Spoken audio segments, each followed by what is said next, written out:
Hello বন্ধুরা, প্রণতির হেসেলে আপনাদের সকলকে স্বাগত। তা আজকে বানাবো নলেন গুড় বা খেজুর গুড়ের সন্দেশ, যে যেভাবে এটাকে বলবেন। তা প্রথমে আমি নিয়ে নিয়েছিলাম ছানা, 2 রকমের খেজুর গুড় আর গুঁড়ো দুধ। তা প্রথমে আমি যেটা করব, ছানাটাকে হাতের তেলের সাহায্যে ভালো করে আমি ছানাটাকে মেখে নেবো মোটামুটি 15 থেকে 20 মিনিট, যতক্ষণ না ছানাটা একটা সুন্দর মিশ্রণ তৈরি হচ্ছে, নরম। তা যাই হোক, আমার ছানাটা মাখা হয়েছে। এবার আমি কড়াইয়ে বসিয়ে দিয়েছি।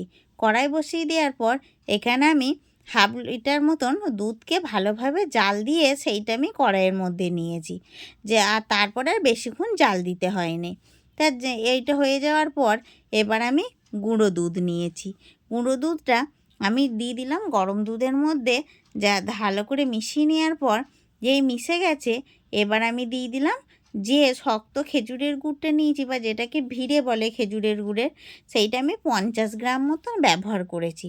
তা ভালো করে দুধের সঙ্গে মিশে যাওয়ার পর যে মেখে রাখা ছানাটা, সেটা দুধের মধ্যে দিয়ে দিলাম।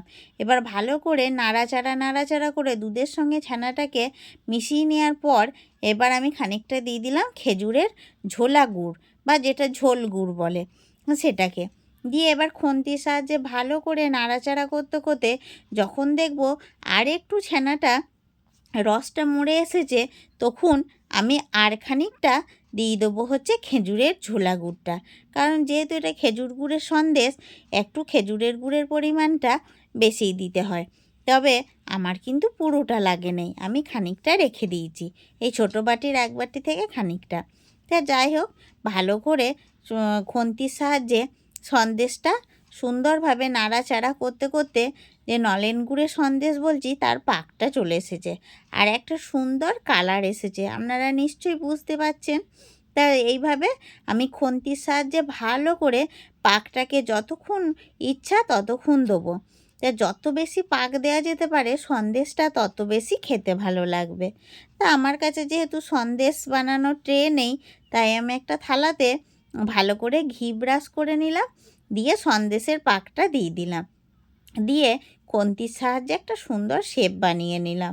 তারপরে এটাকে আমি 20 মিনিট মতন ঠান্ডা হতে দেবো। ফ্রিজে কিংবা এখন ঠান্ডার টাইম বাইরে রাখলেই মোটামুটি হয়ে যায়। তা 20 মিনিট বাদ আপনাদের আমি দেখাচ্ছি, তা জমে গেছে। এবার আমি ভালো করে ছুরির সাহায্যে কেটে নিচ্ছি।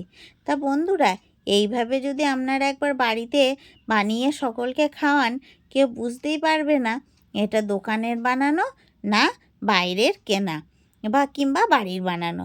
তো এইভাবে অতি অবশ্যই বাড়িতে একবার সন্দেশটা বানাবেন। আর আমার ভিডিওটা ভালো লাগলে আমার চ্যানেলটাকে সাবস্ক্রাইব করবেন এবং লাইক শেয়ার কমেন্ট করবেন, আর সকলে ভালো করে আমার ভিডিওটা দেখবেন।